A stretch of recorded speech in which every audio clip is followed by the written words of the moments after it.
Hello, hello, everyone. Monica Gunderson here with Chisel Action Coach on Business Spotlight USA. Always my favorite time of the day and week to get to talk to business owners and learn more about their journeys. Today, I'm super excited to be here with Mitch from SingleStitch. Hello, Mitch. How are you? Good. Happy to be here. Great. Thanks, Mitch. Well, why don't we go ahead and get started with you telling us a little bit about yourself and your journey to starting your own business? All right. Well, yeah, I'm 24. I started doing this when I was 19, pretty much right out of high school. I had a full-time job and then I did this. I had a full-time job for like 3 months before doing this. So I've been doing this pretty much, it's pretty much the only thing I've ever done. I enjoy it. I love it. Started as kind of just like a hobby and then turned into a full-scale business a lot faster than I imagined. I'd never really thought it would get to this point, but happy to be here. That's awesome. So, when we hear about that success, which is really great to hear, we know that doesn't come on accident. And there's, something of inside of Mitch, a passion, a why that's usually there, kind of driving that. What would you tell our listeners and watchers is your why for Single Stitch?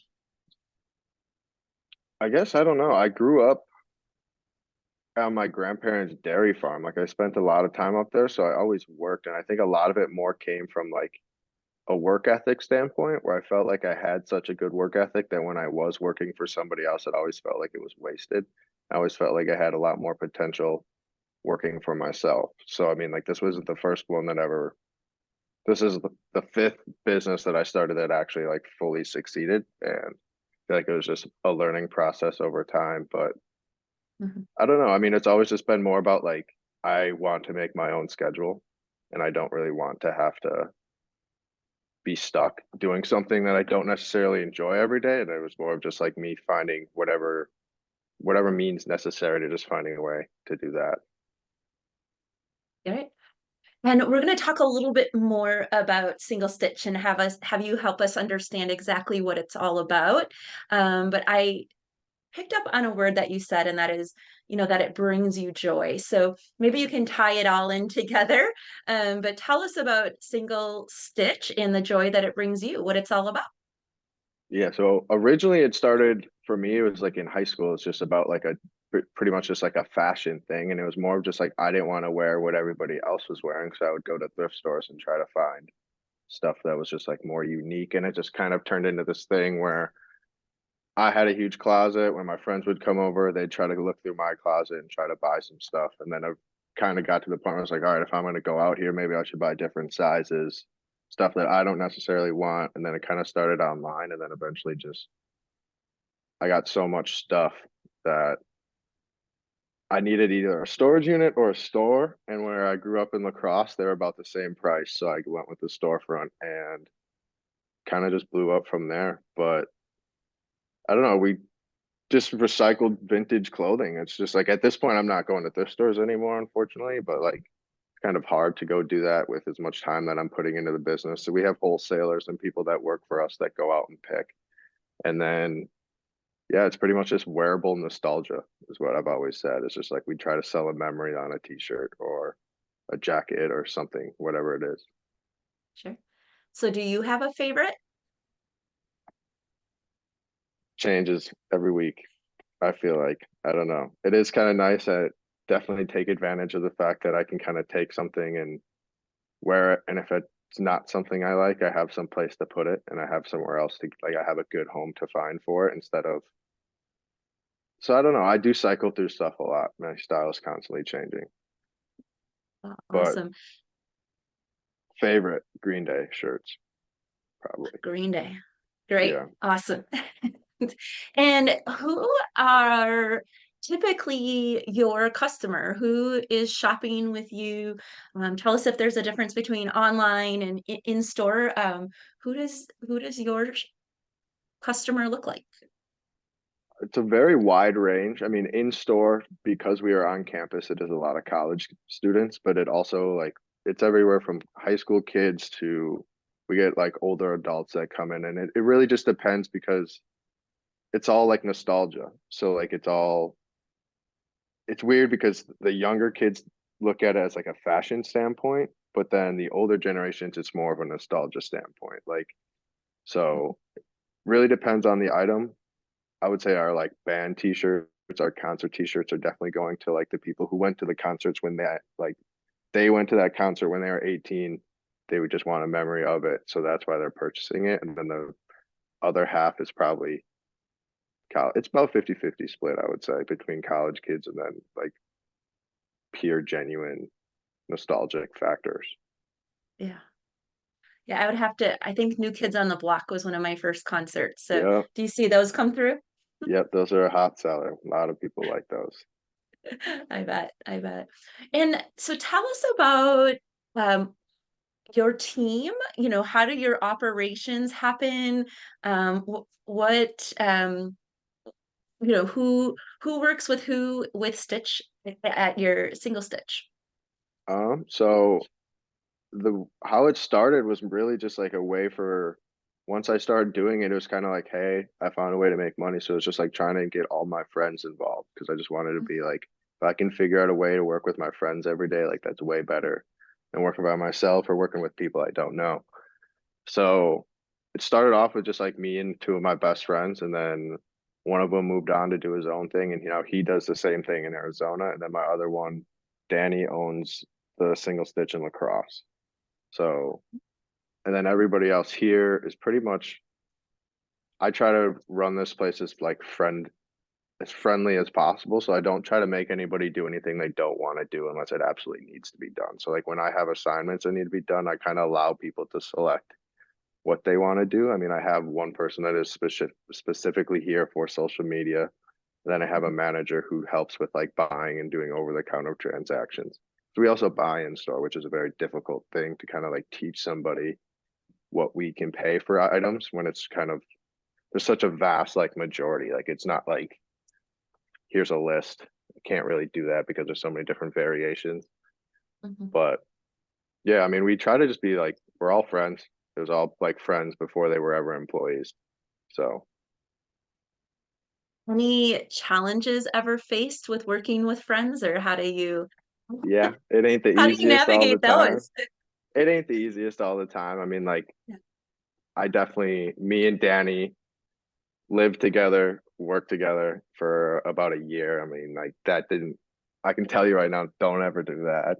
But yeah, I mean, we work with it. It's easy. I mean, like obviously when it comes down to like hard talks and like hard situations, like it is like they are friends, but I think they all know that it's like we're friends, but at the same time, at the end of the day, like we got stuff that needs to get done. So I think we're always on the same page. I mean, we have meetings a lot and stuff like that. So Good. And that, when you talk about even from you, just to let you know, I always say my heart is a dairy farmer, little school girl. I grew up on a farm as well.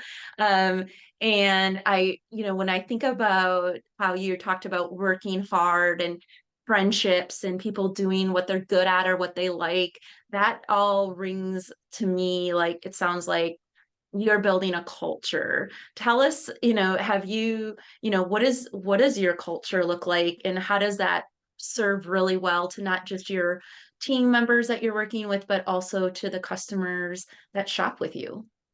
I mean, a lot of people when they look at our store, a lot of people are like, how do they do this? And that's kind of like the one thing that we're always so proud of is that like we do a lot. We restock so much inventory and we put so much quality inventory out that a lot of people just get so confused on how it's even done.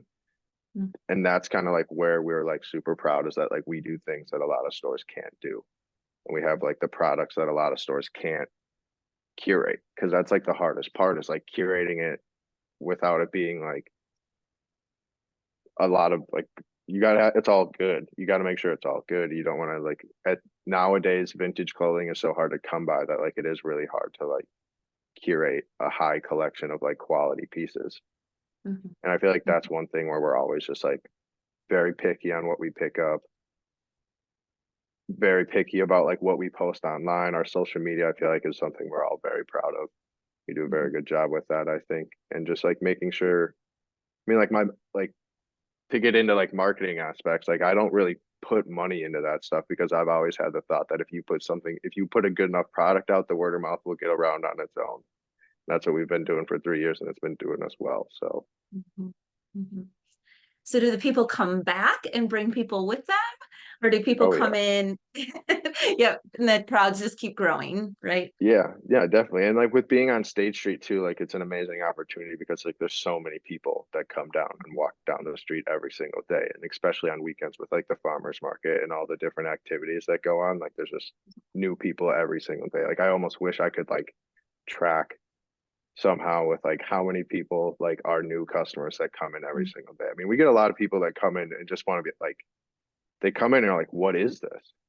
A Mhm. lot of people have just never seen something like it. So like there's so many people who just come in and like I feel like for most people you walk into the store and it's so overwhelming the first time because there's so much stuff in there that like it's very hard for you to just sit down and like pick through everything. So many people just come in and kind of just like in awe of everything.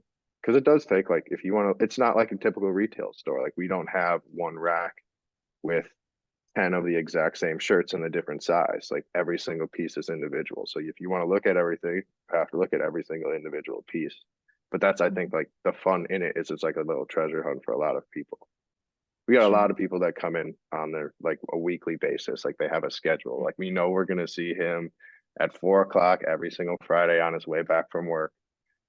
Yeah. So, And going through each item, yep. like Yeah. And like rack we by have rack. Yeah. a lot of people, it's kind of one of those stores where it's like there's so much going on that like you kind of have to go in a couple times. You got to know what you want, you know where it's located, and then like you got a lot of people come in, they know where our band tees are located. They go to the end of the rack, they look through those 50 tees. That's the only thing they touch. They know where to go every single time. So Sure. Right. And so with all of the success that you've had and kind of what I would call organic, right? And just kind of things happening for you. Um, Tell us about a challenge that you have faced within being a business owner. You mentioned you've had other businesses as well, but I always like to share that side of the story as well. What would you consider an obstacle that you've hit and overcome? for me, it's burnout. Like, I just work so much all the time that I just get burnt out. Like I'll work 80 hours a week for 4 months straight. Um, but it's also like seasonal. Like I love to fish, so in the summer I don't work enough. It's kind of like me. It's for me. It's always just been like finding that balance between like work and not work. So, Sure, sure. but other than that, I mean, like there's obviously tons of obstacles. I mean, we just did our first website launch, and I could name every single thing that could go wrong. I promise you, pretty much went wrong. So everything from printers not working to websites crashing and everything in between. So there's definitely Mhm, obstacles every single day, but I've always been like, there's always a way. So no matter mhm. what, like we usually try to figure things out. We get stuff done pretty quick. I think all three of us have a very like just like a very high demeanor to just let's just get it done. I'd rather get it done than worry about it and just figure it out. There's always things like for me, life has always just been trial and error. Like there's like you can do as much research as you want, but for me, it's always Mhm, been like actual experiences, like how I learn the best. So mhm, that's what I've always mhm. kind of just done. Sometimes Yeah. it don't work, but it's all right. I'll figure out a way. Right, right. I was just in a training session and they actually talked about, sometimes we can get caught up in like reading and trying to learn more and more and more and gather the information and knowledge. But if we just go do it, we actually learn a lot faster. And Oh so yeah, for sure. exactly you know, what you're saying. So, well, Yeah, I and think one thing that benefits me is just like I've been in everybody's shoes. Like I've been an employee at another place. I've been a customer trying to buy vintage before. So I know like I've always just put myself in my customer's shoes or in my employee's shoes or how whatever it be, put myself in someone else's shoes. What would they want? How would they want to do this? And I feel like that's all I've ever really done. And I feel like I've right. done everything. So I know kind of what they're feeling. Sure. That is the definition of empathy right there, Mitch. You you just defined it. That's awesome. So let's go into some power questions. What would you say to someone is a key to success? In business or just in general? Let's just say in life. Yeah. In life, sometimes you just got to put your head down and just do it and not worry about everybody else and like what everybody else thinks. That's what I would say. I mean, like for me, every business I've ever done, it's never been anything popular. That's kind of Mhm. why like this one has always been like different to me because like when I started, I got like I won't say laughed at, but like it definitely wasn't cool to go like wear thrifted clothes, you know? Like everybody else would get their stuff at the mall. Where now nobody wants to shop at the mall, everybody wants thrifted clothes. So it's just like this weird thing for me because I've never really like experienced anything that was just like a hobby turned into like a complete national trend. Mhm. You were ahead of the curve. That's great. What about a favorite book? It can be any book. Do reading, and is there a book you would recommend for someone to read? Gary Paulson Hatchet. I don't know if that like has nothing to do with business, but that's just been my favorite book my entire life. Okay. And why is it your favorite book? What do you love about it? I just like the outdoors. I grew up in the woods, like I grew up outside. So like me living in Madison now, it's kind of like that little sense of home. Yeah. Awesome. At least you have a lot of lakes around for your fishing, Yeah, right? I know that is the one thing that I love. Absolutely. And this is my favorite question is if I had a magic wand that I could send to you today that you could use in your business, what would you use the magic wand on? Clone myself like 10 times Hmm. Hmm. easily. I think that would be the easiest thing because I have a hard time with like doing everything. I have so much on my plate and I have terrible ADHD, which does not help. So I'm always like doing half a job and then another half a job. And I feel like I always got so many projects to do. It's hard to do all of it. Yeah. Well, hopefully I can put that in the mail to you and some dust will come off and Or a bigger store that's not super expensive on State Street. That would be nice. with your space, right? Your, Yep. That's yep. the only other thing. We like to talk about the law of vacuum and we talk about space a lot, right? Like when you run out of space, you can't bring any more people can't come. So when you create the space, kind of the old build it and they will come. Yeah. So No, it's always just been like it just keeps growing bigger than I ever thought it would. So like I always thought I'd be fine with that space. And now I'm just sitting here where it's like twice the size would be sweet. busting at the seams. Well, Yeah.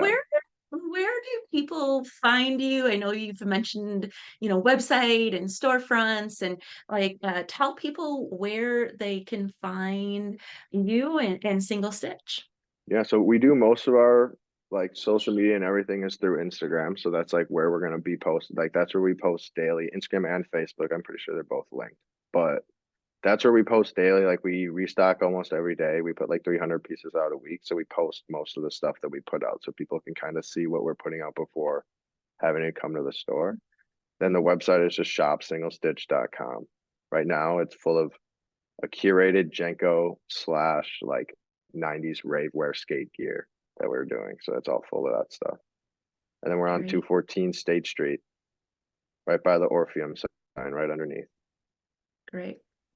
Great, right here in Madison, Wisconsin. That's awesome. Yep. And so, as we wrap up today, I always like to end on a note of, what inspires you the most, Mitch?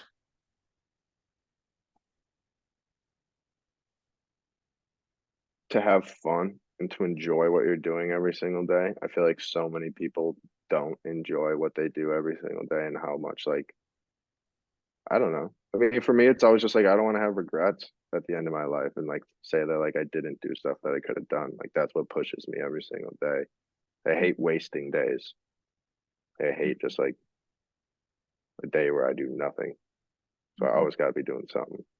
But I like being on my feet. So Well, fun is a great way to fill your days. So That is awesome, and you're in a great space, Madison and State Street and all those fun things, so, Oh yeah, um, there ain't no such thing as a boring day on State Street, that's for sure. So absolutely. Well, Mitch, it has been an absolute pleasure talking with you today.